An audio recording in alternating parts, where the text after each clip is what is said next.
Bugun O'zbekistonda ishlanmaydigan kun emas. Ya'ni boshqa bayramlar qatori dam olmaymiz.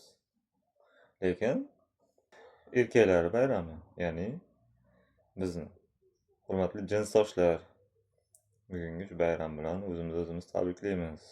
Ayollarimiz, hurmatli xotin-qizlarimizni bayramida butun O'zbekiston dam oladi, lekin biz ular uchun bayramda ham ishlaymiz.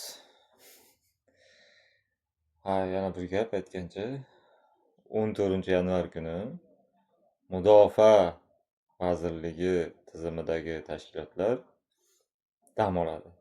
Mabodo voenkomatga yoki nimagadir ishingiz tushib qolib boradigan bo'lsangiz, borib yurmang. Ularni dam olish kuni. Nimagadir shunaqa. Endi asosan ular bayrami axir.